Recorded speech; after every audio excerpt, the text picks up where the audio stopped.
Alors donc aujourd'hui, nous allons voir les 7 principes de la permaculture.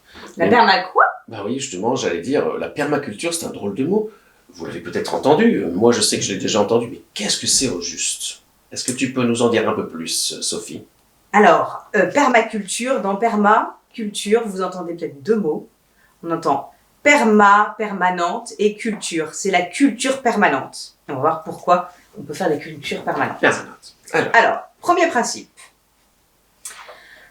Observer et imiter la nature. Donc faire comme elle, vous observez, c'est très important d'observer, et puis après, elle vous donne elle-même les solutions.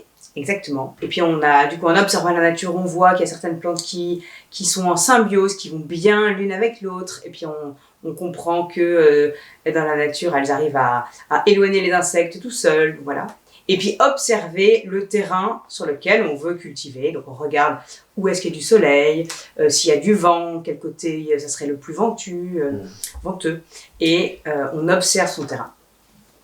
Premier principe. Deuxième principe, créer de la biodiversité et s'en servir. Alors la biodiversité, donc c'est diversité, ça c'est bon, et Bio, c'est là. c'est la vie. La Bien sûr, vie. bien sûr. Comme la biographie, c'est l'écriture de sa vie. Voilà, ok. Biodiversité. Et donc, c'est créer beaucoup de vies différentes. Ça va être préserver les petits insectes qui vont nous servir parce que ils vont aller ils vont aller nourrir notre sol et ils vont nous fabriquer un super sol. Ça va être préserver les petites coccinelles qui vont aller manger les pucerons des rosiers. Voilà. Et comment on peut créer de la biodiversité, comment on peut accueillir plus de vie dans notre jardin ou dans notre potager? Il va falloir créer des habitats, des espaces pour héberger nos petits insectes. Donc, les haies, par exemple, on peut créer des haies où là, les insectes vont pouvoir venir et puis les oiseaux vont pouvoir venir. Faire leur nid. On crée des bons espaces pour accueillir la vie.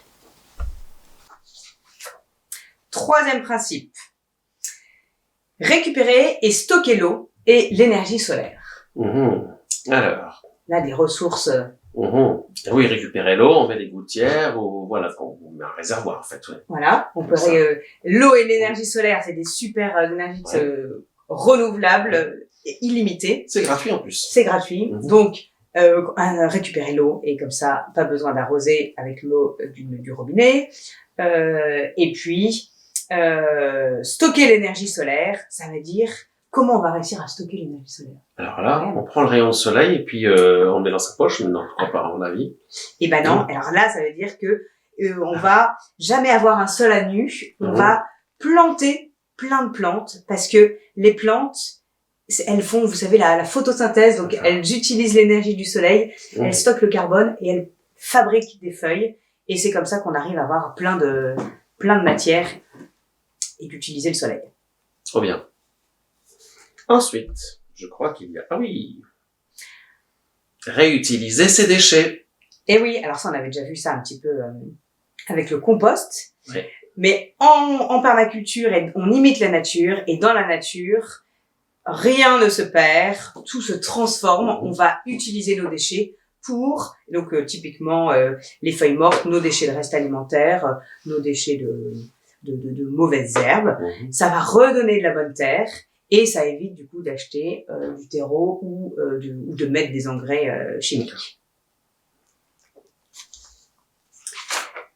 Cinquième principe, c'est ça? Oui, cinquième principe. Moi, je crois qu'il faut être autosuffisant. Voilà. Et ne rien acheter et ne rien jeter. Oui. Donc on a vu que ne rien jeter, on pouvait essayer de tout réutiliser et de pas jeter. Et ne rien acheter, ça veut dire qu'on va être...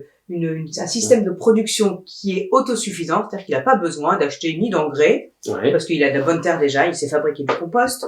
On n'a pas besoin d'acheter des engrais, des produits chimiques pour se protéger des nuisibles, parce qu'on va mettre des plantes qui vont les éloigner.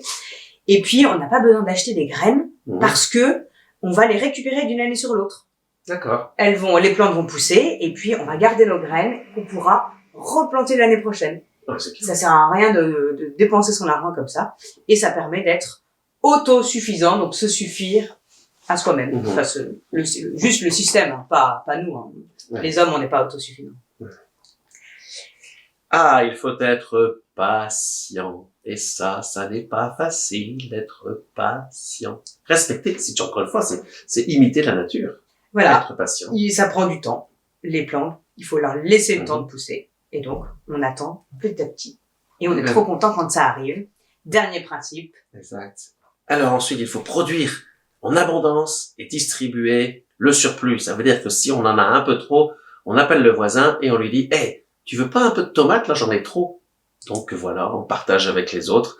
Et ça, c'est formidable. Et ça crée des liens, un lien social très intéressant. Exactement.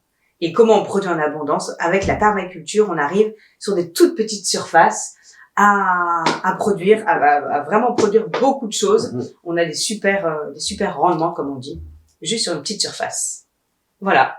Voilà. 7 principes de permaculture. Et on vous souhaite de les découvrir avec vos carrés potagers. Chez vous. À bientôt. Bon amusement.